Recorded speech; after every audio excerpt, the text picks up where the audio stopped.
అవకాశాన్ని ఇచ్చినందుకు నీకే వందనాలు స్తోత్రాలు ప్రభా. అయా ఈ అవకాశాలు చూడక నా తని దినాలు చూడక ఎంతమంది మరణిస్తున్నారు ప్రభా. బ్రతికను అంటే కేవలం నీ కృపే తండ్రి. ఆయా పాటల ద్వారా మహిమపరుచున్న తండ్రి, వాక్యం ద్వారా మీరు మాట్లాడబోది మాట కూడా మా హృదయంలో భద్రపరుచుకొని పలక మీద రాసుకునే వారికి ఉంటకు సహాయం చేయండి ప్రభా. నీకు లోబడే మనసును మాకు దయచేయండి ప్రభా. ఏదైతే కుమారుడు నిలబడి మాట్లాడుతున్నారో ప్రభా, దాసుడి ద్వారా మీరు మాట్లాడుతూ ఉన్నాడు ప్రభా. నీ పరిశుద్ధాత్మ ద్వారా వాడుకోండి, సహాయం చేయండి ప్రభా. కుటుంబాంతట్లో మీరు తోడునేడుగా ఉండండి. అక్కడ తండ్రి బోధిస్తుండగా నీ కాపుదాలు నీ భద్రత దయచేయండి ప్రభా. ఆ గ్రామ సంఘాన్ని మందిరాన్ని జ్ఞాపకం చేసుకోండి ప్రభా. తండ్రికి మంచి ఆరోగ్య శక్తిని బలాన్ని దయచేయండి ప్రభా. నీ పరిశుద్ధాత్మ ద్వారా వాడుకోండి ప్రభా. అయా నువ్వు పరిశుద్ధుడుగా మేము కూడా పరిశుద్ధులుగా జీవించడానికి సహాయం చేయండి తండ్రి. పేతురు గారు ప్రార్థన చేసినప్పుడు పరిశుద్ధాత్మ దిగి వచ్చింది ప్రభా. అలాంటి పరిశుద్ధాత్మ వరం మేము పొందుకునే కృప అనుగ్రహించండి ప్రభా. నిజమైన దేవుడు, నీతి మంత్రువి, అత్యకుడు, ఆలోచనకర్త రాజా, నీకు వందనాలు స్తోత్రాలు ప్రభా. ఆఖరి దినాల్లో భయంకర సింహ దినాలు, మంచి దినాలను దినముల చెడ్డ తండ్రి సమయాన్ని పని కూడా సద్వినియోగం చేసుకోమని వాగ్దానం ఇచ్చిందేమో నీకు వందనాలు స్తోత్రాలు ప్రభా. చర్యసారంగా ఆత్మసారి నడుచుకునే కృప అనుగ్రహించండి. ఏదో అలవాటైన బట్టి ఆశ్చర్య బట్టి కాదు కానీ, అయా ఏదో వస్తున్నాం పాతనని కాదు కానీ ప్రభా. అయా మా ప్రార్థన ఎలా ఉందో సరి చేసుకోమని మీరు మాట్లాడుతూ వస్తున్నారు ప్రభా. మా ప్రార్థన ఎలా ఉందో నీకు యథార్థంగా ఉండవాలే ఒకసారి జ్ఞాపకం చేసుకుని మమ్మల్ని క్షమించండి. మధ్యాహ్నకాల స్వామిలో తండ్రి మా ప్రార్థనలు మా ఎన్నపములు మీరు ఆలకించండి, సహాయం చేయండి ప్రభా. నీ పరిశుద్ధాత్మ ద్వారా మమ్మల్ని వాడుకోండి, సహాయం చేయండి ప్రభా. ఏ మాట కూడా నువ్వు చెప్పిన మాట ప్రతి మాట కూడా మా హృదయంలో అయా నా నీరు కట్టి ఫలింపజేసి నా తండ్రి నీ కంటుగట్టిన తీగ వలె ఉంటకు సహాయం చేయండి. పనికిరాని తీగ వలె కాకుండా పనికొచ్చే తీగ వలె జీవించే కృప అనుగ్రహించండి ప్రభు. ఇది ఏదైతే మాట్లాడుతూ ఉన్న దాన్ని లోతైన అనుభవాలు నేర్చుకొని ప్రభు మా హృదయంలో భద్రంగా ఉంచుకొని పలక మీద రాసుకునే వారికి ఉంటకు సహాయం చేయండి తండ్రి. ఎండి బంగారం కాయ నా తండ్రి ఆస్తి అంతస్తుల కంటే ఎక్కువైన విలువైన మాటల ప్రభా. నీ కృపను బట్టి నీకే వందనాలు స్తోత్రాలు. నీ విలువైన మాటల మా హృదయంలో దాచిపెట్టుకునే వారికి ఉంటకు సహాయం చేయండి ప్రభా. అయా ఈ లోకంలో ఏం లేదు తండ్రి, పరలోక కాలాన్ని మేము కోరుకుంటూ వస్తున్నాం ప్రభా. ఎత్తబడే గుంపులో మేము ఉంటకు సహాయం చేయండి, ఎడబడే గుంపులో వద్దు తండ్రి. నీ కృపను బట్టి నీకే వందనాలు స్తోత్రాలు. ఎన్నో కష్టాలన్నా, శ్రమలు, శోధలు, నిందలు, అవమానాలన్నా కానీ ప్రభా వీటిని అన్నిటిని ఎదుర్కొని ప్రభు నీ కొరకు ఎదురు చూసేవారిగా ఉంటకు సహాయం చేయండి. నీ కొరకు లోబడే వారిగా, నీతో సవాసం చేసేవారిగా నా తండ్రి. అయా నీ మాట మా హృదయాలు ఉంచుకునే వారిగా ఉంటకు సహాయం చేయ కృప తోడుగా ఉంచమని మీరే మాకు తోడుగుండి శ్వాస ఇచ్చేమని.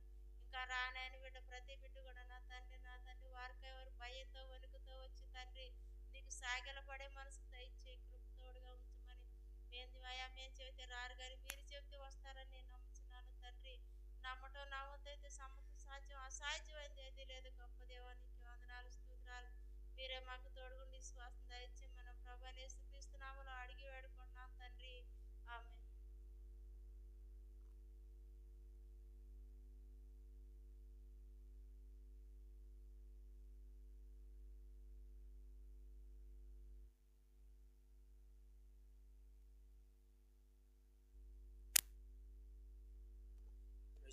మంచిది ప్రియమైన దేవుని బిడ్డలారా, ఈ యొక్క సమయమందు దేవుడు మరొక పర్యాయము దేవుడిని గణపరచుటకు దేవుడు మనకి ఇటువంటి విలువైన కృపనిచ్చిన దేవాతి దేవునికి మహిమ ఘనత ప్రభావములు కలుగును గాక.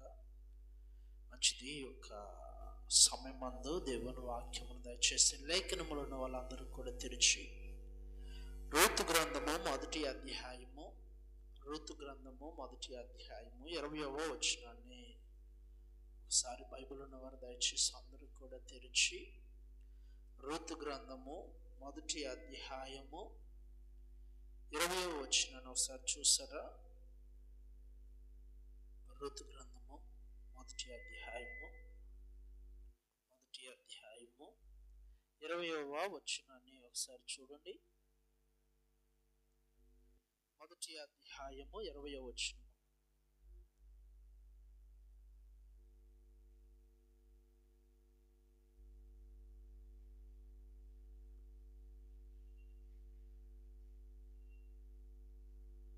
రూతు గ్రంథము మొదటి అధ్యాయము 20వ వచనాన్ని మనం గమనించినట్లయితే ఇక్కడ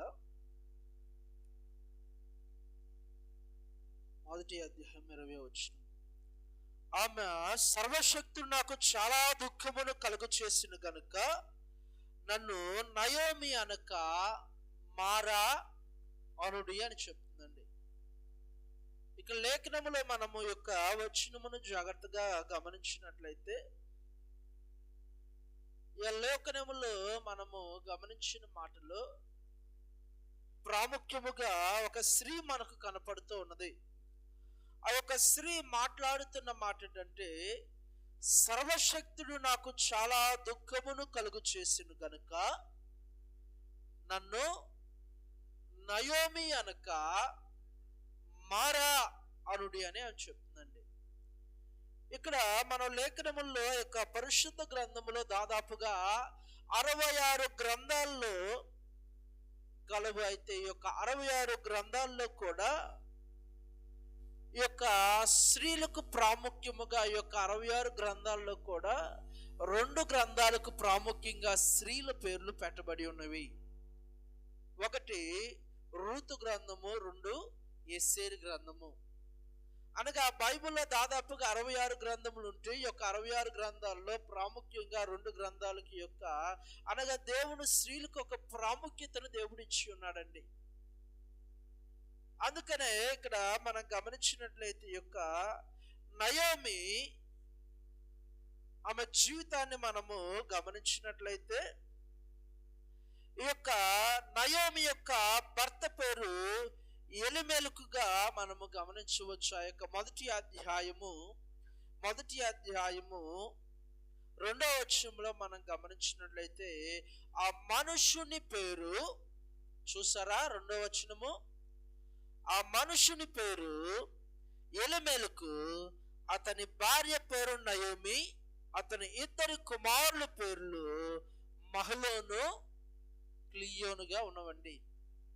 ఇక్కడ ఒక కుటుంబాన్ని గురించి ప్రాముఖ్యంగా దేవుడు మాట్లాడుతూ ఉన్నాడు. ఈ యొక్క గ్రంథంలో ప్రాముఖ్యంగా మనం గమనించినట్లయితే, ఈ యొక్క నయోమి గ్రంథం, ఈ యొక్క రూతు గ్రంథంలో నయోమి గురించి, తన భార్యకు, తన 2 కుమారుల గురించి దేవుడు మాట్లాడుతూ ఉన్నాడు. అయితే ఈ యొక్క 2 కుమారుల్లో పెద్దవాని పేరు మహలోను, రెండవాని పేరు క్లియోనుగా ఉన్నది. అయితే ఎలిమెలకు అనగా నా దేవుడు రాజు అని అర్థం అండి. ఎలిమెలకు అనగా నా దేవుడు రాజు అని అర్థము. అయితే నా దేవుడు రాజు అని ఒక ప్రాముఖ్యమైన పేరును పెట్టుకుని యొక్క ఎలిమెలకు, అదేవిధంగా తన 2 కుమారుల పేర్లు మనం గమనించినట్లయితే, మహలోను అనగా సంతోషమని లేదంటే పాట అని అర్థము. మహలోను అనగా సంతోషము, సంతోషం గలవాడు, లేదంటే సంతోషంగా దేవుణ్ణి స్తుతించువారు, పాట అని అర్థముగా ఉన్నది. అదేవిధంగా తన ఆ భార్య పేరు మనం గమనించినట్లయితే ఓర్పాగా ఉన్నది. ఆ యొక్క మహలోను భార్య పేరు ఓర్పాగా. అదేవిధంగా క్లియోను అనగా పరిపూర్ణమైన అని అర్థము, పరిపూర్ణత అని అర్థము. అంటే ఎంత మంచి పేర్లు. ఆ యొక్క నయోమి తన భర్త పేరు, తన కుమారుల పేరు మనం గమనించినట్లయితే, నయోమి అనగా మధురమని అర్థము. నయోమి అనగా ఏంటంటే అర్థము, మధురమని అర్థము. తన భర్త పేరు మనం గమనించినట్లయితే, ఆ యొక్క ఎలిమెలకు అనగా నా దేవుడు రాజు అని అర్థము. తన కుమారుడి పేరు మనం గమనించినట్లయితే మహలోను అనగా సంతోషము లేదంటే పాట, కీర్తన అని అర్థము. క్లియోను అనగా పరిపూర్ణత, పరిపూర్ణతమైన, నీ యొక్క పరిపూర్ణమైన హృదయాన్ని దేవునికి అర్పించువారుగా, అంటే దేవునిలో జీవిస్తున్నవారు, దేవుని యందు భక్తి కలిగిన వారు, దేవుని చేత నమ్మకముగా నడుచుకొనుచు దేవునిచ్చు ఆశీర్వాదములు పొందుకుంటున్న కుటుంబముగా యొక్క కుటుంబం ఉన్నదండి. అయితే ఈ యొక్క రూతు గ్రంథంలో ప్రాముఖ్యముగా 3 వ్యక్తులను ప్రాముఖ్యంగా దేవుడు చూపిస్తూ ఉంటాడు. ఆ యొక్క 3 వ్యక్తులు ఎవరనగా, ఒకరు రూతు, 2 బోయాజు, 3 నయోమిగా ఉన్నారు. ఒకరు రూతు, రెండు బోయాజు, మూడో వారు నయోమిగా ఉన్నారు. అయితే ఈ యొక్క నయోమి కుటుంబాన్ని మనం గమనించినట్లయితే ప్రియమైన దేవుని బిడ్డలారా, ఇక్కడ నయోమి ఎందుకు దేవుడు నాకు చాలా దుఃఖమును కలుగు చేశాడు, సర్వశక్తి నా జీవితంలో దుఃఖ దినములు కలుగు చేశాడని ఎందుకు మాట్లాడుతూ ఉన్నదంటే, ఇక్కడ ఈ యొక్క గ్రంథంలో నయోమి యొక్క జీవితంలో నేను కొన్ని విషయాలను సాదృశ్యంగా, లేదంటే ఆమె చేయుచున్న కార్యములు ఏ విధంగా ఉన్నాయి అంటే కొన్ని అంశముల యొక్క దినాన్ని చూస్తే, మొట్టమొదటిగా ఆమె తన స్వంత ఆలోచన పై నడుస్తూ ఉన్నది.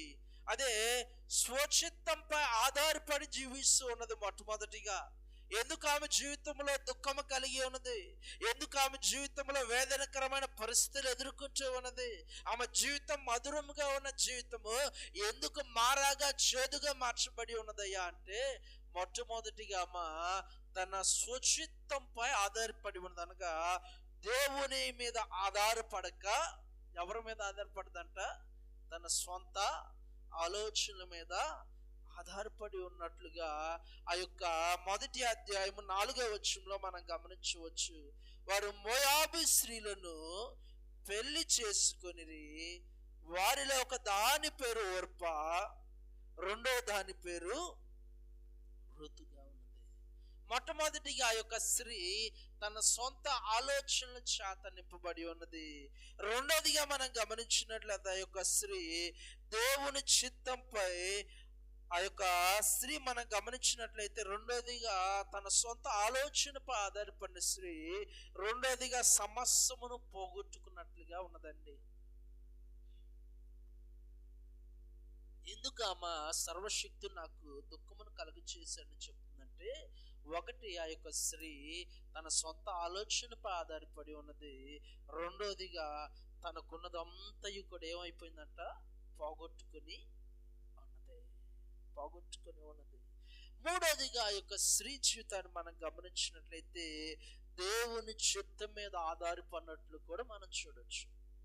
మొట్టమొదటిగా ఆ యొక్క మొదటి అధ్యాయం 4వ వచనంలో దేవుడు ఆజ్ఞాపించిన ఆ యొక్క అతిక్రమము నుండి, లేదంటే ఆ యొక్క ఆజ్ఞ నుంచి విడిచిపెట్టి ఆ స్త్రీ ఏం చేసిందయ్యా అంటే, ఆ యొక్క మొదటి అధ్యాయము 1వ వచనంలో మనం గమనించినట్లయితే, బెత్లెహేము నుండి ఒక మనుషుడు తన భార్యను తన 2 కుమారులు వెంట పెట్టుకొని మోయాబు దేశమునకు కాపురముండుటకు వెళ్ళును అని మనం గమనించవచ్చు.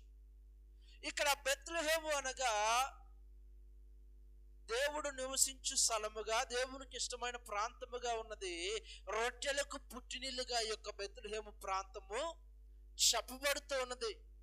అయితే ఈ యొక్క బెత్లెహేము ప్రాంతం నుంచి వారు ఎచ్చటికి వెళ్ళారయ్యా అంటే మోయాబు దేశమునకు వారు వెళ్ళినట్లుగా మనం గమనించవచ్చు. ఆ యొక్క మోయాబు ప్రాంతమునకు వారు వెళ్ళి అక్కడ వారు ఎరగని దేశములో, లేదంటే ఆ యొక్క అన్య జనాంగం మధ్య నివసించడమే కాక ఆ యొక్క అన్య స్త్రీలను ఈ యొక్క నయోమి తన 2 కుమారులకు వివాహము చేసినట్లుగా మనం గమనించవచ్చు. అంటే దేవునికి వ్యతిరేకమైన కార్యములు చేస్తున్నట్లుగా ఇక్కడ మనం గమనించవచ్చు. అయితే వారిద్దరూ ఆ యొక్క దేశము నుంచి ఆ యొక్క అన్య దేశమైన మోయాబు దేశమునకు వెళ్ళిన తర్వాత ఆ యొక్క 2 స్త్రీలు ప్రయాణమై దేవునికి ఇష్టము కానిదిగా వారు దేవుని ఆలోచనకు వ్యతిరేకంగా ఆ యొక్క ప్రాంతంలో చేయటం ప్రారంభించి ఉన్నారు. అయితే సృష్టికర్త జన్మించిన ఆ స్థలమును విడిచిపెట్టి వారు ఆ యొక్క మోయాబు దేశమునకు వెళ్ళటమే కాక అక్కడ నయోమి చేసిన ప్రాముఖ్యమైన విషయాలు మనం గమనించినట్లయితే, లేదంటే నయోమి ఎందుకు మోడుబారిన జీవితాన్ని కొని తెచ్చుకుందంటే ఆమె చేసిన ప్రాముఖ్యమైన కొన్ని విషయాలు నేను జ్ఞాపకం చేస్తాను. ఒకటి, ఆ యొక్క స్త్రీ దేవునికి ఇష్టమైన ప్రయాణము చేయలేదండి. మొట్టమొదటిగా దేవుని ఆలోచన ప్రకారము, దేవుని చిత్త ప్రకారం ఆ యొక్క స్త్రీ తన జీవితాన్ని ప్రారంభించలేదు. కానీ ఆ యొక్క బెత్లెహేము ప్రాంతము సమృద్ధిగా ఉన్న ప్రాంతమే, ఆ యొక్క దేవునికి ఇష్టమైన ప్రాంతమే, కానీ చిన్న కష్టములు కరువు వచ్చినప్పుడు ఆ యొక్క ప్రాంతం నుంచి ఒకరు మాత్రమే ఆ యొక్క ప్రాంతాన్ని విడిచిపెట్టి బయటికి వెళ్ళినట్లుగా మనం గమనించవచ్చు. దేవుని చిత్తం ఒకలాగుంటే ఆమె దేవుని చిత్త ప్రకారం దేవునికి ఇష్టమైన ప్రయాణము చేయక ఆమె శ్రమను కొని తెచ్చుకుంది. రెండోదిగా మనం గమనించినట్లయితే ఆ యొక్క స్త్రీ తన ఇద్దరు కుమారులకు అన్య స్త్రీల చేత అనగా దేవుని ఎరగని ప్రజల చేత వివాహము చేసినట్లుగా మనం గమనించవచ్చు. మూడోదిగా ఆ యొక్క స్త్రీని మనం గమనించినట్లయితే ఆ యొక్క మోయాబి అనగా శపించబడిన ప్రదేశము. మోయాబి అనగే ప్రదేశం అంట శపించబడిన. అయితే ఆ యొక్క శపించబడిన ప్రదేశమునకు యొక్క స్త్రీ వెళ్ళుట మనం గమనించవచ్చు. ఎందుకంటే ఇక్కడ ప్రియమైన వారులారా, దేవుని చిత్తానుసారంగా జరిగించక, దేవుని మీద ఆధారపడక, ఎందుకంటే సామెతల గ్రంథము 3వ అధ్యాయములో దేవుని వాక్యము సెలవిస్తున్న మాట ఏంటంటే, సామెతల గ్రంథము 3వ అధ్యాయము సామెతల గ్రంథము 3వ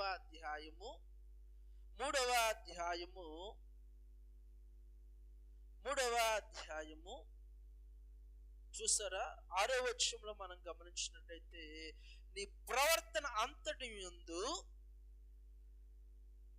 ఆయన అధికారముకు ఒప్పుకోమని చెప్తూ 5వ వచనంలో అంటాడు, నీ సుబుద్ధిని ఆధారము చేసుకొనక నీ పూర్ణ హృదయముతో యెహోవా యందు నమ్మకించుడి. హల్లెలూయా, హల్లెలూయా. ఎంత చక్కటి మాట ఇక్కడ దేవుడు మాట్లాడుతూ ఉన్నాడంటే, నీ స్వబుద్ధిని ఆధారము చేసుకొనక నీ యొక్క పూర్ణ హృదయముతో యెహోవా యందు నమ్మకించుమని ఆయన మాట్లాడుతూ ఉన్నాడు.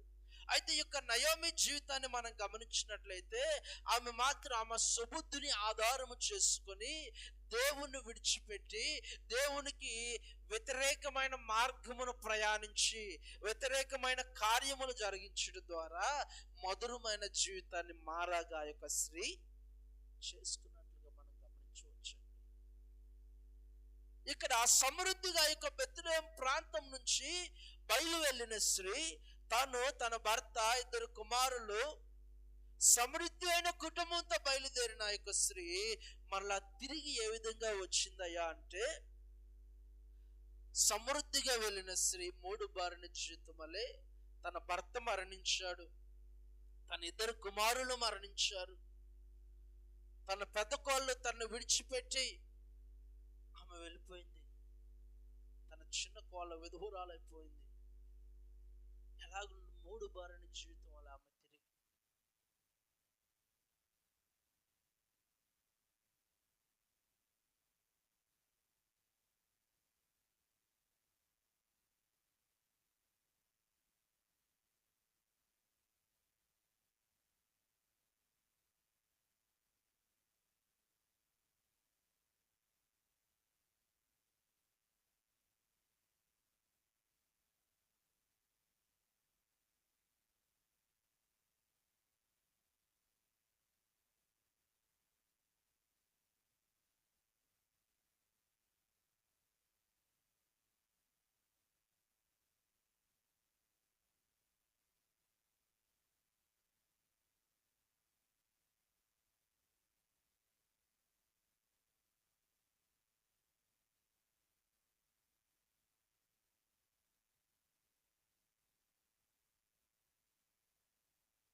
మోయాబీలు అనగా లోకమునకు సాదృశ్యముగా ఉన్నది. అయితే అన్య వివాహము అనగా పాపమునకు సాదృశ్యముగా ఉన్నది. అయితే నయోమి ఆ యొక్క పాపికి సాదృశ్యముగా ఉన్న ఆ యొక్క మోయాబు దేశములోనికి వెళ్ళి, లేదంటే లోకమునకు సాదృశ్యంగా ఉన్న ఆ యొక్క మోయాబు దేశములో ప్రవేశించడమే కాక ఆ యొక్క లోకములో ఉన్న ఆ యొక్క స్త్రీలను ఎవరికి వివాహం చేసిందంటే తన కుమారులకు వివాహము చేసినట్లుగా మనము గమనించవచ్చు. అనగా పాపములో నయోమి జీవించుచున్నదిగా దీని సాదృశ్యముగా మనము గమనించవచ్చండి. అందువలన దేవుడు దేవునికి వ్యతిరేకంగా చేయడం వలన ఆమె పొందుకున్న శిక్షణ మనం గమనించినట్లయితే ఆ యొక్క మొదటి అధ్యాయము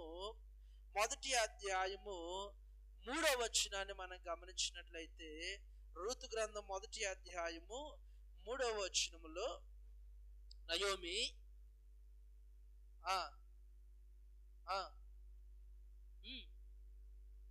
కదండి, నయోమి తన పెనివిటి అయిన ఎలిమేలకు చనిపోయిన తర్వాత తన 2 కుమారులను చదువుతల్లి కదండి, తన 2 కుమారులకు వివాహము చేయట కూడా మనం గమనించవచ్చు. అయితే మోయాబీ స్త్రీలతో పెళ్లి చేసిన తర్వాత ఇంచుమించు 10 సంవత్సరములు అక్కడి నివాసము ఉండిన తర్వాత మహలోను కియోను 2 కూడా చనిపోయినట్లుగా మనం గమనించవచ్చు. దేవునికి వ్యతిరేకంగా చేయడం ద్వారా, ఆ యొక్క పాపములో జీవించడం ద్వారా, ఆ యొక్క అన్య జనాంగం మధ్య జీవించి పాపములో సంచరించడం ద్వారా మొట్టమొదటిగా ఎవరు చనిపోయారు? తన భర్త చనిపోయాడు. తర్వాత ఎవరు చనిపోయారు అంటే పాపం అనగా ఈ లోకపరమైన పాపము కానే కాదు, కానీ ఆ యొక్క సహవాసము. మోయాబీ అనగా లోకమునకు సాదృశ్యమైతే, ఆ యొక్క అన్య వివాహం అనక పాపమునకు సాదృశ్యముగా ఉన్నది. అయితే ఈ యొక్క లోకములో ఆ యొక్క లోకానుసారంగా లేదంటే వారితో సహవాసం చేయటం ద్వారా, దేవునికి దూరం అయిపోవటం ద్వారా తన భర్తను కోల్పోయింది. తరువాత తన 2 కుమారులను కూడా కోల్పోయినట్లుగా మనం గమనించవచ్చు. 5వ వచనాన్ని కూడా మనం చూసినట్లయితే, 5వ వచనం, వారు ఇంచుమించు 10 సంవత్సరాలు అక్కడే నివసించిన తర్వాత మహలోను కియోనులు 2 చనిపోయారు కాగా, ఆ స్త్రీ తాను కనిన 2 కుమారులను అతని పెనివిటియు లేడని ఆయన వారికి ఆమె మోయాబు దేశంలో వినను కనుక మోయాబు దేశం విడిచి వెళ్ళుటకు ఆమెయు ఆమె కోడలు ప్రయాణమయ్యారు. అయితే ఆ యొక్క సమయంలో, ప్రయాణం అయిపోతున్న సమయంలో 21వ వచనంలో మనం గమనించినట్లయితే, తన పెద్ద కోడలు తను విడిచిపెట్టి వెళ్ళినట్లుగా మనం చూసుకోవచ్చు. తన పెద్ద కోడలు ఆమెను విడిచిపెట్టి తను ముద్దు పెట్టుకుని అక్కడ ఓర్పా అత్తను విడిచిపెట్టి దిక్కులేని దానిగా వెళ్ళినట్లుగా మనం ఆ యొక్క గ్రంథములో గమనించవచ్చు. అయితే ఎవరు రాలునైనా రూతు భారము ఆ యొక్క నయోమి మీద పడి ఉన్నది. అయితే ఈ యొక్క నయోమి ఇప్పుడు బయలుదేరి ఎక్కడికి వెళ్ళింది అంటే, ఎక్కడి నుంచి అయితే తిరిగి వచ్చిందో మరలా అదే ప్రదేశమునకు ఆమె బయలు వెళ్ళినట్లుగా మనం గమనించవచ్చు. ఏదైతే పోగొట్టుకున్నదో, ఎక్కడైతే సమృద్ధి ఉన్నదో, ఎక్కడైతే సంతోషం ఉన్నదో, ఆ యొక్క ప్రదేశాన్ని విడిచిపెట్టి, దేవునికి ఇష్టమైన ప్రదేశమును విడిచిపెట్టి, దేవుని చిత్తానుసారంగా చేయక తన యొక్క సొంత ఆలోచనల ద్వారా తన కుటుంబానికి నష్టాన్ని కొని తెచ్చుకుంది. ఎందుకంటే ఈ దినాల్లో కూడా చాలా మంది దేవుని చిత్తమునకు అనుకూలముగా లేకుండా, దేవుని చిత్తం ఏదో తెలుసుకోకుండా ఈ దినాలలో కూడా చాలా మంది వారి సొంత ఆలోచనల మీద ఆధారపడుతూ, సొంత అభిప్రాయాల మీద ఆధారపడుతూ దేవునికి వ్యతిరేకంగా చేసి వారి కుటుంబాల్లో ఎన్నో శ్రమలు, కష్టాలు కొని తెచ్చుకుంటూ ఉన్నారండి. అయితే ఆ యొక్క స్థితిగతులు మరలా మార్చబడాలి అంటే మనము ఆయన దగ్గరికి వెళ్ళాలి. ఎందుకంటే మనము దేవునికి వ్యతిరేకముగా ఏమీ కూడా చేయలేము. ఎందుకంటే ఆ యొక్క దేవుని వాక్యమును మనం గమనించినట్లయితే, ప్రభువుకు యెహోవాకు నీకు విరోధి అయి అన్యజనులు చూచుండగా నీవు శిక్ష విధింపబడుతూ అని యెహెజ్కేలు గ్రంథంలో ఉంటుంది. నీ దేవుడైన యెహోవాకు నువ్వు విరోధిగా నీవు మార్చబడితే, విరోధిగా నీవు ఉంటే, అన్యజనులు చూస్తుండగానే నీకు శిక్ష అనేది నీవు పొందుకుంటావు గనక ఆ యొక్క శిక్ష నుంచి నువ్వు తప్పించబడాలి అంటే, నీకు ఆ యొక్క సమృద్ధిని జీవితంలో కావాలంటే, నీవు దేవునికి విరోధిగా మార్చబడకూడదు, కానీ దేవుని ఎదుట నీవు ఆయన చిత్తానుసారంగా నడుచుకుని వారిగా ఉండాలండి. ఎందుకంటే నయోమి తన సొంత ఆలోచన మీద ఆధారపడి ఆ యొక్క దేవునికి ఇష్టమైన ఆ యొక్క ప్రాంతమును విడిచిపెట్టి, బెత్లెహేము ప్రాంతమును విడిచిపెట్టి మోయాబు దేశమునకు వెళ్ళటం ద్వారా ఏం చేయబడిందంట? తన భర్తను కోల్పోయింది, తన ఇద్దరు కుమారులను కోల్పోయినట్లుగా మనం గమనించవచ్చండి. ఎందుకంటే నయోమి యొక్క జీవితాన్ని మనం ఈ దినాన జ్ఞాపకం చేసుకున్నట్లయితే, నయోమి జీవితం అంటే పరిస్థితులు మన జీవితాల్లో కూడా అనేకమైనవి లేకపోలేదు. అనేకమైన దినాలలో దేవునికి దూరముగా, దేవుని యొక్క ఆలోచనకు దూరముగా, ఈ యొక్క లోకానికి దగ్గరగా, లేదంటే అనేక పర్యాలు మనము కూడా దేవునికి వ్యతిరేకమైన కార్యములు చేసి శ్రమలు కొని తెచ్చుకోక లేకపోలేదు. కానీ అయితే ఈ స్త్రీ దాన్ని గుర్తించినట్లుగా మనం చూడొచ్చు. దేవుణ్ణి విడిచిపెట్టి వెళ్ళడం ద్వారా నాకు ఏమొచ్చింది? శ్రమ అనేది వచ్చింది. అందుకని ఆమె అంటుంది 21వ వచనంలో ఆమె అంటుంది, నేను సమృద్ధి గలదానినై వెళ్ళి తిని యెహోవా నన్ను ఎలా చేశాడంట? రిక్తురాలుగా. నేను ఒకప్పుడు ఇక్కడ ఉన్నప్పుడు సమృద్ధి నా జీవితంలో ఉన్నది, నా జీవితంలో సంతోషం ఉన్నది, నా జీవితంలో ఆనందం ఉన్నది. ఆ యొక్క సమృద్ధి గలదాన్ని నేను ఈ యొక్క ప్రాంతంలో విడిచిపెట్టి వెళితే, నేను ఇప్పుడు మరలా తిరిగి ఏ విధంగా వచ్చానంట? రిక్తురాలుగా వచ్చాను.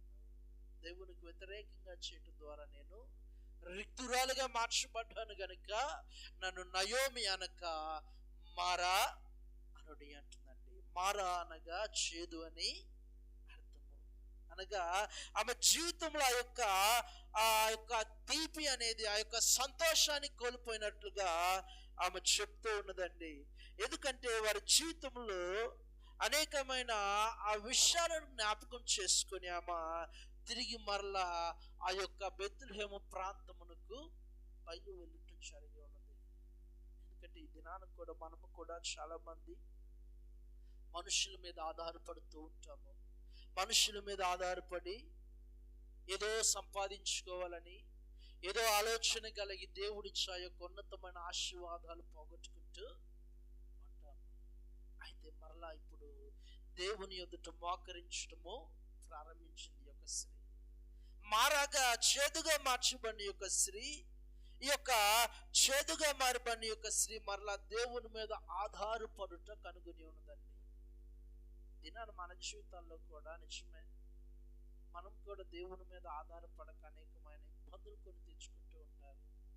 దేవుని మీద ఆధారపడక మన పరిస్థితులన్నీ కూడా తారుమారు అవుతూ ఉంటాయి. కానీ దేవుడు అంటున్నాడు, నీ సుబుద్ధిని ఆధారము చేసుకొనక యెహోవా యందు నమ్మకం ఉంచమంటున్నాడండి. నీ సుబుద్ధిని దయచేసి ఆధారం చేసుకుని వద్దు, కానీ నీవు దేవుని యందు నమ్మకం ఉంచితే, దేవుని ఆలోచన యందు నమ్మకం ఉంచితే, ఆయన నీ జీవితంలో కార్యము చేయగలవాడు. ఆయన నీ జీవితంలో ఒక ఉన్నతమైన స్థితిని ఇచ్చేవాడు ఆయనేనండి. ఎందుకంటే అంటుంది, నా జీవితంలో ఇక సంతోషం లేదు, నా జీవితంలో ఇక నెమ్మది లేదు. నేను దేవుని విడిచిపెట్టి వెళ్ళటం ద్వారా, నా యొక్క సొంత ఆలోచనల ద్వారా, నేను బ్రతకడం ద్వారా నేను ఇప్పుడు సమస్యాన్ని కోల్పోయానని అంటుంది.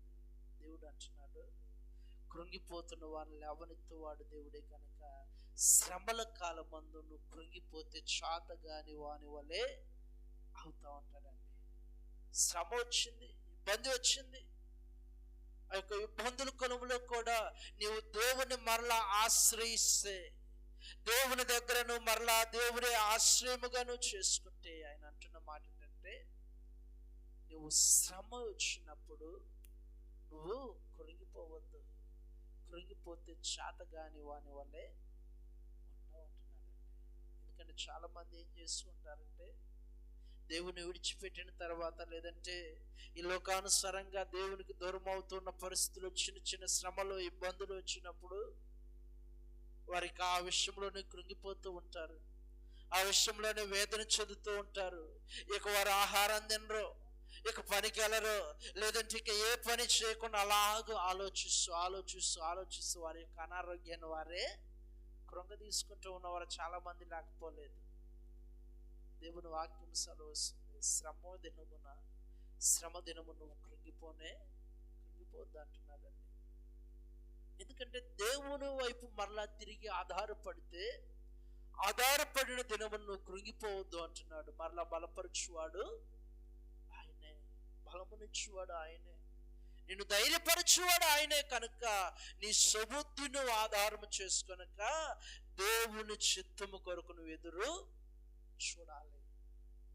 దేవుని చిత్తము కొరకు ఎప్పుడైతే ఎదురు చూస్తావో అప్పుడు నీ జీవితంలో ఒక గొప్ప కార్యాన్ని దేవుడు చేస్తాడు. ఎందుకంటే ప్రభు అయిన యేసుక్రీస్తు వారి కాడికి ఒక వ్యక్తి వచ్చి ఆయన అంటున్నాడు, మార్కు సువార్త 1వ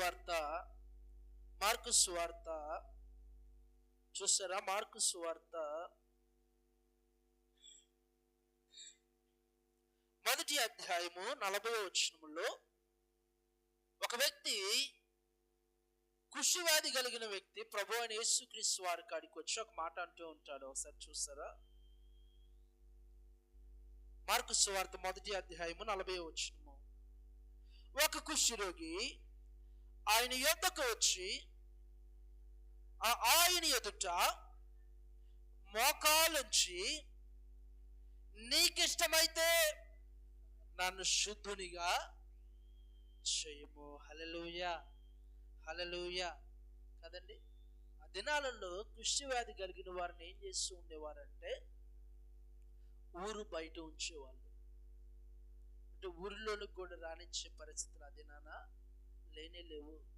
అటువంటి స్థితిలో ఉన్న ఆ యొక్క వ్యక్తి ప్రభు అయిన యేసుక్రీస్తు వారి కాడికి వచ్చి ఆయన ఎదుట మోకరించి ఆయన అంటున్నాడు, ప్రభువా నీకు ఇష్టమైతే. కదండి, చాలా మంది ప్రార్థనలు ఏ విధంగా చేస్తూ ఉంటారంటే, నిజంగా నీవు దేవుడు అయితే నన్నేం చేయి, దీవించు. నిజంగా నువ్వు దేవుడు అయితే నాకున్న ఈ శ్రమ నుంచి తొలగించు అంటూ ఉంటారు. ప్రార్థన ఏ విధంగా చేయాలంటే, ప్రార్థన ఎప్పుడు కూడా నిన్ను నువ్వు తగ్గించుకొని దేవుని ఎదుట మొరపెట్టాలండి. తగ్గించుకొని ఎప్పుడైతే మొరపెడతావో నువ్వు హెచ్చించబడతావు. ఇక్కడ ఈ యొక్క వ్యక్తి కూడా అంటున్న మాట అంటే, ప్రభువా నీకు ఇష్టమైతే నన్ను శుద్ధునిగా, ఒకవేళ నీకు ఇష్టం లేకపోతే నన్ను అలాగనే, కదండి, కేవలం నీకు ఇష్టమైతే మాత్రమే నా జీవితంలో ఒక మార్పును చేయమని అడుగుతున్నాడు. ఈ దినాన మనం కూడా దేవుని సన్నిధానానికి వస్తూ ఉన్నాం కదా. దేవుని సన్నిధానంలో మనకు కూడా నయోమి అంటే పరిస్థితులు రాకపోలేదు. నయోమి అంటే పరిస్థితులు మన జీవితాల్లో కూడా ఎదుర్కొని పోలేదు. కొన్ని శ్రమలో, ఇబ్బందుల్లో ఉన్నప్పుడు కూడా మనం ఏ విధంగా దేవుని అడుగుతూ ఉన్నాం, ఏ విధంగా దేవుని ఎదుట ప్రార్థిస్తూ ఉన్నాం. దేవుని వాక్యం సెలవిస్తుంది.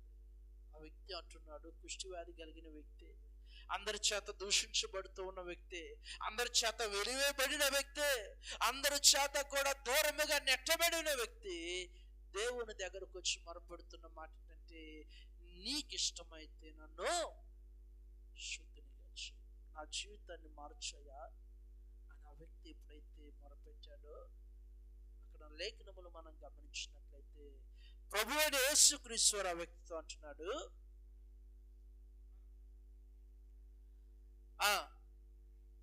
ఆయన వేడుకొనగా ఆయన కనికరపడి చేయి చాపి వానిని ముట్టి,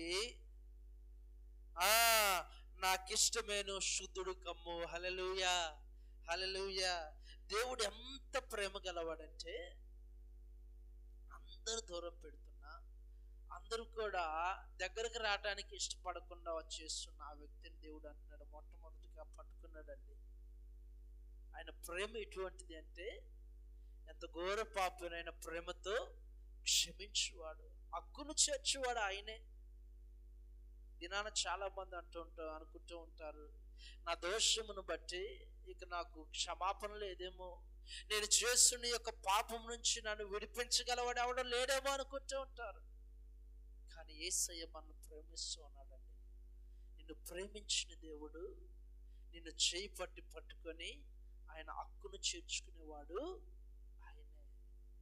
అయితే ఆయన దగ్గర నువ్వు ఏ విధంగా ఉంటుంది, నిన్ను నువ్వు తగ్గించుకొని దేవుని ఎదుట ప్రార్థిస్తే, మొరపెడితే ఆయన అంటున్నాడు, ఆ వ్యక్తితో అంటున్నాడు, నా కుమారుడా నాకు ఇష్టమే, నువ్వు ఇప్పుడే శుద్ధునివి కమ్మని. ఎప్పుడైతే ఆయన పట్టుకున్నాడో, ఆయన ఎప్పుడైతే ముట్టుకున్నాడో, ఆ యొక్క కుష్ఠు రోగము తొలగిపోయి ఆ వ్యక్తి అక్కడే శుద్ధుడు అయినట్లుగా మనం గమనించవచ్చు. అక్కడికక్కడే ఆయన బాగుపడినట్లుగా మనం గమనించవచ్చు. ఎందుకంటే దేవుని సన్నిధానంలో మనము నిలిచి ఉన్న మనము దేవుని చిత్తం మీద ఆధారపడి నడుచుకోవాలి. మనుషుల చిత్తము కాదు కానీ, మనుషులను ఆశ్రయించుట కాదు కానీ, యెహోవాని ఆశ్రయించుట నీకు మేలు అని వాక్యం సెలవిస్తుంది. ఎందుకంటే నయోమి జీవితంలో సమస్యను పోగొట్టుకున్న తర్వాత ఒకప్పుడైతే ఆమె ఆలోచిస్తుంది, ఇక దేని కొరకు ఈ యొక్క మోయాబు దేశానికి నేను వచ్చాను, దేని కొరకు ఆ యొక్క బెత్లెహేము ప్రాంతమును విడిచిపెట్టి ఇక్కడికి వచ్చాను, దేని కొరకు వచ్చాను, నేను సమృద్ధి కొరకు వచ్చాను, సంతోషం కొరకు వచ్చాను, ధనమును సమకూర్చుకోవడం కోసం వచ్చాను. కానీ ఇప్పుడైతే నా జీవితంలో ఏం లేదు, సంతోషం లేదు, సమృద్ధి లేదు కదండి. దేని కొరకైతే నేను వచ్చానో అదే నా జీవితం నుంచి దూరం అయిపోయింది. అయితే ఇది ఎక్కడ దొరుకుతుందంటే మరలా యొక్క బెత్లెహేము ప్రాంతంలో, లేదంటే దేవుని సన్నిధానంలో మరలా నాకు దొరుకుతుందని మరలా తిరిగి ప్రయాణం ఎక్కడికి వెళ్ళిందంట, బెత్లెహేము ప్రాంతమునకు వెళ్ళుట మనం గమనించవచ్చు. ఆ యొక్క ప్రాంతమునకు వెళ్ళాక దేవుని మందిరంలో మోకరించి ప్రార్థన చేస్తుంది, అయ్యా నిజమే, నేను సమృద్ధిగా వెళ్ళిన నీ సన్నిధానం విడిచిపెట్టి సమృద్ధిగా ఇక్కడ ఉన్నంత కాలం సమృద్ధిగా ఉన్నాను, దేవుని సన్నిధానంలో ఉన్నంత కాలం నాకు ఎటువంటి కొదువ లేదు. కానీ నేను ఎప్పుడైతే నా సొంత ఆలోచనలు బట్టి నడుచుకున్నానో నా స్థితి మారిపోయింది, కనుక నన్ను క్షమించు అని ఆమె తగ్గించుకొని దేవుని ఎదుట ప్రాధేయపడటము నేర్చుకుందండి. దినాన మన కుటుంబాల్లో సమృద్ధి రావాలంటే, ఈ దినాన మన కుటుంబాలు వర్ధిల్లాలంటే, ఈ దినాన మన కుటుంబంలో నూతనమైన మార్పులు పొందుకోవాలి అంటే, నీవు నీ దేవుడైన యెహోవా ఎదుట లోబడి ప్రార్థించు వారిగా ఉండాలి. నీ దేవుడైన యెహోవా ఎదుట మొరపెట్టు వారిగా ఉండాలని వాక్యం సెలవిస్తుంది. నిన్ను నువ్వు తగ్గించుకొని ఆయన మీద ఆధారపడు వారిగా ఉండాలి. ఎందుకంటే యోహాను సువార్త 15వ అధ్యాయంలో ఆయన అంటాడు ఒక మాట. 15వ అధ్యాయము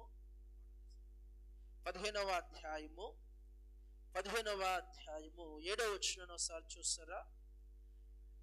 నా యందు మీరును మీ యందు నా మాటలు నిలిచి ఉండిన ఎడల మీకు ఏది ఇష్టమో అడుగుడి అంటున్నాడండి. అంటే నీకు సమృద్ధి కావాలంటే, నువ్వు కోల్పోయింది మరలా పొందుకోవాలంటే మొట్టమొదటిగా నువ్వు ఎవరి యందు నిలిచి ఉండాలండి? దేవుని యందు నిలిచి ఉండాలి, ఆయన సన్నిధానంలో నిలిచి ఉండాలి. అందుకని అన్నాడు, నా యందు మీరును మీ యందు నా మాటలు నిలిచి ఉండిన యెడల మీకు ఏది ఇష్టమో, మీకు ఏదైతే కావాలో, ఏదైతే ఆశ కలిగి ఉన్నారో దాన్ని అడుగుడి, మీకు ఇవ్వబడును అంటున్నాడు. దినాన దేవుని సన్నిధానంలో మనము దేవుని యందు నిలిచి ఉండుటకు మరి ప్రాముఖ్యతను తెచ్చుకునే వారిగా ఉండాలి, దేవుని మీద ఆధారపడు వారిగా ఉండాలని ఆయన మనతో మాట్లాడుతూ ఉన్నాడు. ఎందుకంటే ఆయనలో అంటుకట్టుబడి నువ్వు ఎప్పుడైతే ఉంటావో అప్పుడు నువ్వు దీవించబడతావు. ఎందుకంటే ఆయన అన్నాడు, నాకు వేరై మీరు ఏమియు చేయలేరు, నాకు వేరై మీరేమి చేయలేరు అంటున్నాడు. ఎందుకంటే నయోమి ఒక్కొక్క సమయంలో దేవునికి వేరుగా వెళ్ళిపోయింది, మోయాబు దేశమునికి వెళ్ళిపోయింది. అక్కడ ఏదో సంపాదించుకోవాలి, ఏదో సమృద్ధి కావాలని వెళ్ళిపోయింది. కానీ ఎలాగొచ్చిందంట, సమస్యమును పోగొట్టుకొని తిరిగి వచ్చింది. దినాన్ని మన ఆలోచనలు కూడా ఏ విధంగా ఉంటాయంటే, దేవుని సన్నిధానము కాదు కానీ ఈ లోకానికి ప్రాముఖ్యత ఇస్తే, లోకంలో అన్ని జనాంగములు చెప్పుచున్న మాటలకు లోబడితే మనం ఏదో సంపాదించుకుంటామని, ఏదో ఆశ కలిగి ఉంటామని లోకమునకు వారి యొక్క ఆలోచనలకు మన ప్రాముఖ్యత ఇవ్వడం ద్వారా దేవుడిచ్చు ఆ యొక్క ఉన్నతమైన కృపను పోగొట్టుకుంటూ ఉంటామండి. దేవుని సన్నిధానంలో ఆయన యందు నిలిచి ఉండు వారిగా మనము ఆయనతో సహవాసం చేసిన యెడల మనకున్న ఆ యొక్క అనారోగ్యము నుంచి, లేదంటే ఆ యొక్క స్థితిగతుల నుంచి మెరుగుపరచువాడు, స్వస్థపరచువాడు ఆయనే. ఆయన యొద్ద నిలిచి ఉండాలి. ఎందుకంటే యోహాను సువార్త 5వ అధ్యాయంలో మరొక వ్యక్తి కనపడుతూ ఉంటాడు. ఒకసారి చూసారా? యోహాను సువార్త 5వ అధ్యాయము చూసారా? నేడు రేపు నా ప్రియుడేసు మేఘాల మీద కీర్తించెను, నేడు రేపు నా ప్రియుడేసు మేఘాల మీద కీర్తించెను, మహిమాన్వితుడై ప్రభు యేసు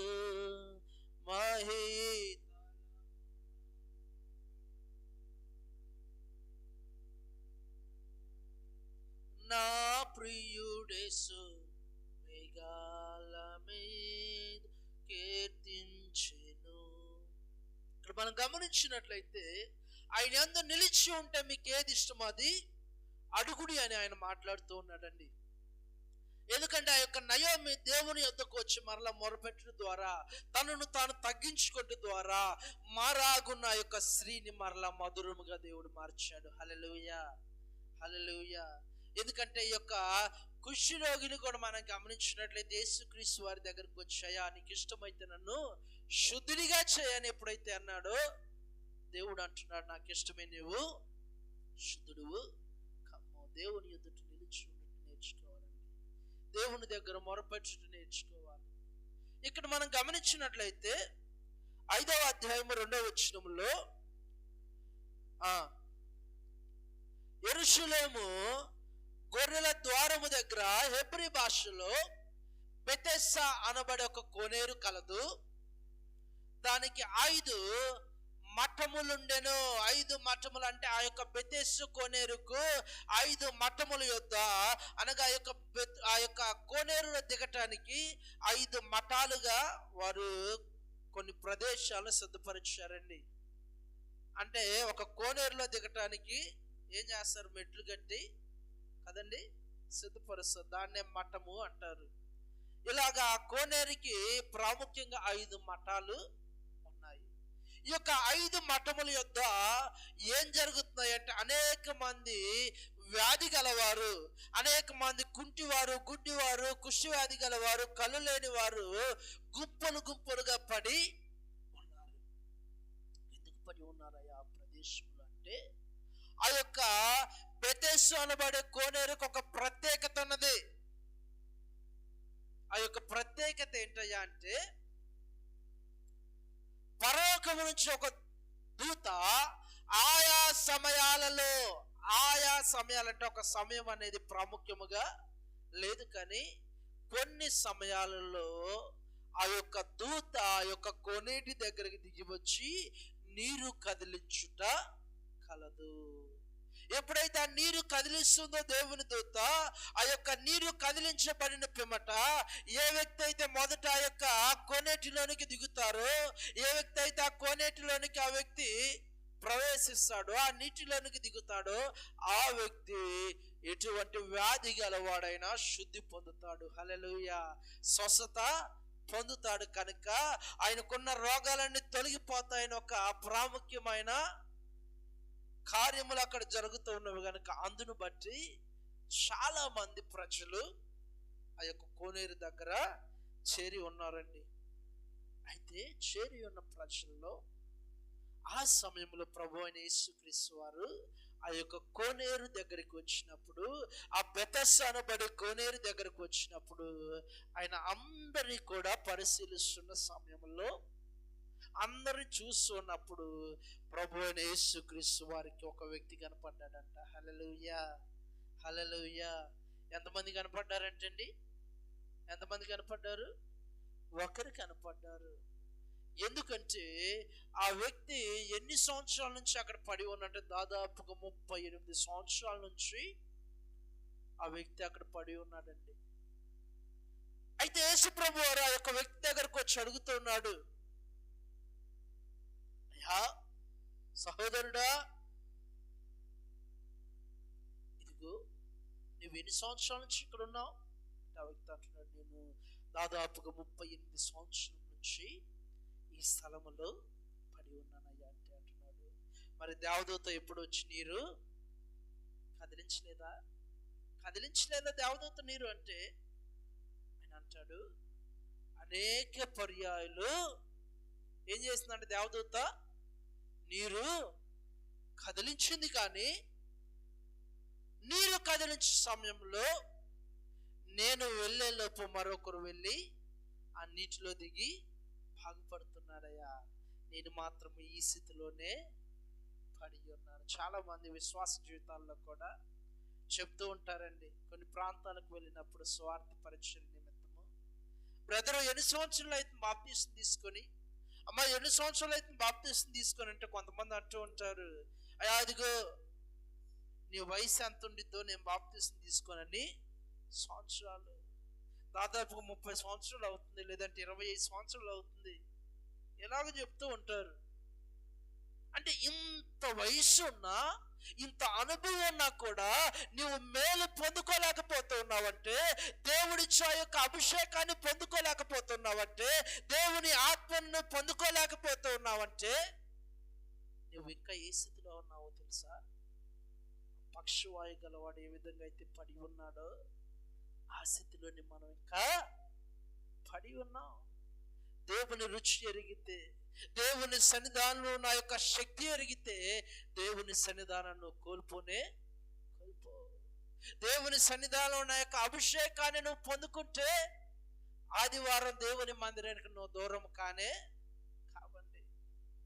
ఇంకా నువ్వు నామకార్థంగా ఉంటున్నావంటే, ఇంకా దేవుని సన్నిధానం పోగొట్టుకుంటున్నావంటే, నువ్వు ఇంకా ఏ స్థితిలో ఉన్నావంటే పడిపోయి ఉన్న స్థితిలోనే ఉన్నావు. పడిపోయి ఉన్న స్థితిలోనే ఉన్నావు. అయితే దేవుడు అంటున్నాడు, లేదు లేదు, అలాగూ పడిపోయి ఉన్న స్థితిలో ఉండటం దేవుడికి ఇష్టం కానే కాదండి. ఆయన ఎదుట నువ్వు లేపబడాలి, ఆయన ఎదుట నీ స్థితి మార్చబడుట దేవునికి ఇష్టమై ఉన్నది. అందుకని ఆ వ్యక్తితో అంటున్నాడు, నువ్వు స్వస్థపడగోరుచున్నావా? నీ జీవితంలో ఒక నూతన మార్పును కలగాలని కోరుకుంటూ ఉన్నావా అంటే, ఆ వ్యక్తి అంటున్నాడు, అవునయ్యా, నాకు ఈ స్థితి నుంచి, ఒక పడి ఉన్న స్థితి నుంచి పైకి లేగవాలని ఎందుకని నాకు సహాయం చేయవారు ఎవరో లేరు. చాలా మంది అంటూ ఉంటారు కదా, మా స్థితి నుంచి ఎవరన్నా మాకు చేయందిస్తే మేము లేచి ఒక ఉన్నతమైన స్థితిలోనికి వస్తాం అంటూ ఉంటారు కదా. అయితే మనుషులు నిన్ను చూడకపోవచ్చు, కానీ దేవుడు నీ చేయి పట్టుకుని లేవనెత్తువాడు ఆయనే. హల్లెలూయా, హల్లెలూయా. ఇప్పుడు ఆ వ్యక్తితో దేవుడు మాట్లాడుతున్నాడు, కుమారుడు లేచి నీ పరుపెత్తుకున్నాడు అన్నాడండి. హల్లెలూయా. నువ్వు లేచి, నువ్వు పడి ఉన్న స్థితి నుంచి నువ్వు లేచి నీ పరుపెత్తుకొని తక్షణమే నడు, నీ స్థితిని నువ్వు మార్చుకో అంటున్నాడు. దేవుని దగ్గరకు వచ్చిన మనము శాపగ్రస్తులుగా మార్చబడటానికి దేవుని దగ్గరకు రాలా. దేవుడిచ్చు ఆశీర్వాదాన్ని పొందుకోవడానికి నువ్వు వచ్చావు, కానీ దేవుని చేత శిక్షించబడటానికి నువ్వు రాలా. ఆ యొక్క శాపాన్ని పొందుకోవటానికి నువ్వు రాలా. నువ్వు ఎందుకు వచ్చావయ్యా? ఎందుకు పిలబడ్డావు నువ్వు దేవుని దగ్గరికి? ఎందుకు నువ్వు పిలబడ్డావంటే, దేవుడిచ్చే ఆ యొక్క ఆశీర్వాదమును, ఆ యొక్క పరలోక రాజ్యమును, ఆ యొక్క నిత్య ఆనందమును పొందుకునే కొరకు మాత్రమే నువ్వు దేవుని దగ్గరకు వచ్చావు. అయితే ఆ యొక్క ఆశీర్వాదాన్ని పొందుకోవాలంటే నీవు మనుషుల మీద ఆధారపడ్డ కాదు, కానీ దేవుని మీద ఆధారపడాలి. దేవుని మీద ఆధారపడాలి. దేవుడిచ్చే ఆ యొక్క ఆశీర్వాదము నువ్వు వారసులుగా మార్చబడాలండి. ఎప్పుడు అలాగ మార్చబడుతుంటే ఆయన యందు నిలిచి ఉండాలి. మనుషులు యందు కాదు, కానీ నీవు ఆయన యందు నువ్వు నిలిచి ఉంటే, ఆయన యందు నువ్వు ఎప్పుడైతే నిలిచి ఉంటావో, ఆయన సన్నిధానంలో ఎప్పుడైతే నిలిచి ప్రార్థిస్తూ ఉంటావో, మొరపెడుతూ ఉంటావో, ఆయన నీకు సహాయము చేయవాడు ఆయనే. అప్పుడు నువ్వు మేలు పొందుకుంటావు. అప్పుడు నువ్వు దేవుని మందిరమునకు నడిపించబట్టుకు, దేవుని సన్నిధానంలో ఆ యొక్క శక్తిని పొందుకుంటావని దేవుని వాక్యం సెలవిస్తుంది. కనుక అందరూ కూడా ప్రార్థన చేసుకుందాం. దయచేసి తల ఉంచుకున్నట్లయితే ప్రార్థన చేసుకుందాం. దేవుని మందిరానికి వచ్చిన మనము, దేవుని సన్నిధానంలో ఉన్న మనం అందరము కూడా మన జీవితాల్లో ఒకవేళ నయోమి అంటే స్థితి మన జీవితంలో ఉంటే, సొంత ఆలోచన మీద మనం నడుస్తూ ఉంటే, ఇకనైనా ఆ యొక్క ఆలోచన విడిచిపెట్టి దేవుని మీద ఆధారపడదాం. దేవుని మీద ఆధారపడితే నువ్వు మేలు పొందుకుంటావు. ఎందుకంటే పడి ఉన్న స్థితిలోనే శ్రమ కాలమందు నువ్వు ఆ యొక్క కృంగిపోట దేవునికి ఇష్టము కాదు. ఒకవేళ శ్రమ కాలమందు నువ్వు కృంగిపోతూ ఉంటే చేతగాని వరే మార్చబడతావు. కానీ దేవుడు అంటున్నాడు, నేను ధైర్యపరుస్తూ లేదు, అలాగూ పడిపోటు దేవునికి ఇష్టం కానే కాదు, కానీ నీ స్థితి నుంచి నేను లేవనెత్తువాడు ఆయనే, నేను బలపరచువాడు ఆయనే. నీ యొక్క ఆలోచన యావత్తు దేవుని మీద మోపినట్లయితే దేవుడు మన చేతిలో ఒక మార్పును చేయగలవాడు ఆయనే. ఎందుకంటే తప్పిపోయిన కుమారుడు ఏ విధంగా అయితే తిరిగి దేవుని దగ్గరకు వచ్చాడో, తప్పిపోయిన కుమారుడు తిరిగి తన తండ్రి దగ్గరకు వచ్చేట్టున్నాడు. ఆయన చేసినదంతా ఒప్పుకుంటూ ఉన్నాడు. తను చేసిన ఆ యొక్క క్రియలన్నింటినీ కూడా దేవుని ఎదుట, లేదంటే ఆ తండ్రి ఎదుట ఒప్పుకొని పశ్చాత్తాపపడినప్పుడు ఈ యొక్క తండ్రి అతన్ని హత్తుకున్నట్లుగా మనం లేఖనంలో గమనించవచ్చు. ఆ యొక్క తండ్రి అతన్ని హత్తుకొని అతన్ని ప్రేమించినట్లుగా మనం గమనించవచ్చు. ఇది మనము కూడా దేవుని యొద్దకు వచ్చి మనం కూడా ఆయన సన్నిధానంలో ప్రార్థిస్తూ ఉంటే, మొరపెడుతూ ఉంటే, ఆయన సన్నిధానంలో అడిగితే నీ జీవితంలో ఒక గొప్ప కార్యం వచ్చేటప్పుడు 38 సంవత్సరంలో పక్షవాయు గలవాడిని ఉన్న ఆ యొక్క వ్యక్తి యొక్క జీవితాన్ని మార్చిన దేవుని జీవితాన్ని కూడా మార్చడానికి సిద్ధంగా ఉన్నాడు. కనుక ప్రార్థన చేసుకుందాం. ధనలక్ష్మకు ప్రార్థన చేస్తుంది.